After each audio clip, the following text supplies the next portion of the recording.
Welcome to My Naturally Sweetened Life. Let's make gluten-free gnocchi.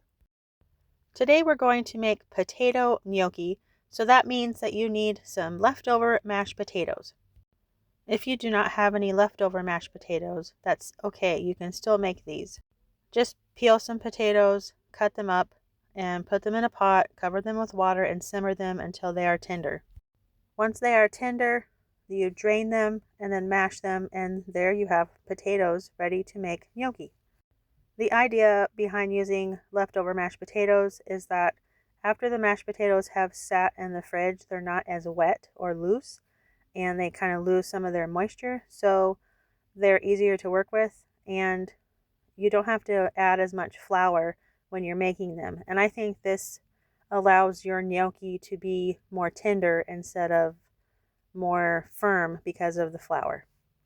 Next up, we need some egg yolk. So just separate the egg whites from the yolk and pop those yolk in, and we're going to mix that together here in a few seconds. So use a spoon or a fork to mix together the yolk and the potatoes.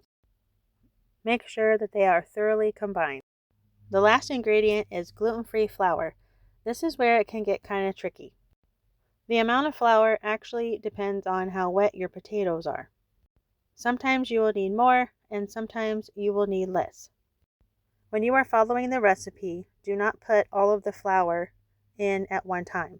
So if the recipe says 3/4 of a cup, just start with 1/4 at a time. The batch that I'm making in the video should have had 1.5 cups of flour, but I only put 3/4 in to see if that would be enough, and sure enough it was. Now that I have everything combined, I'm going to dump this out onto a floured surface and use my hands to pull all of the ingredients together, making it one ball of dough. If you like this video, please give it a thumbs up and consider subscribing to the channel. It's only been a minute or two and all of the crumblies are gone. It's one smooth ball of dough. Cut the dough into fourths. I'm doing fourths because I doubled the recipe. Usually you just cut it in half. Set the other pieces aside and just use one ball of dough. Did you play with Play-Doh in elementary and make snakes? Well, your elementary skills are going to come into practice here because we're just going to roll this dough back and forth, making one long snake. Once it's about the size of a ruler, we're going to take our knife, or I'm going to use my bench scraper, and then we're going to divide this up into pieces. Cut the long rope into 2 ropes, then cut those in half as well, and then you can cut little 1/2 inch, maybe 1.5 inch pieces of dough, and then roll them into little balls. Try to get the pieces to be the same size so that they will finish cooking at the same time. It doesn't have to be perfect, and if you think that the piece is too big, pinch some off and combine it with another piece. Or if one piece is too small, squish 2 pieces together. They're very forgiving. Just kind of eyeball it and see that they're kind of the same size. It's really it doesn't have to be perfect. Continue rolling until you have all the pieces into little balls, and then take out a fork, turn it upside down, and gently roll that piece of dough down the tines of your fork. This step is totally optional, but I think it makes a really pretty presentation in your dish. And if you're going to go to the extra step of making it homemade, why not make it look pretty at the same time? Sometimes your fork can get a little sticky from all of the dough. You might have to sprinkle it with some flour once in a while, and sometimes I even wash my fork between batches. While I'm making these little gnocchis, I want to tell you that you should have your sauce ready and waiting on your gnocchi. Once you take them out of the boiling water, they need to go into the sauce immediately. So whatever recipe you're using, make the sauce, have it nice and warm sitting there waiting on you, and then when you start to make your gnocchi, turn on a big pot of water and let it start to boil so that you can make these immediately. You can prep these ahead of time, maybe for a few hours ahead, but I would not do it the day before, and definitely don't freeze these.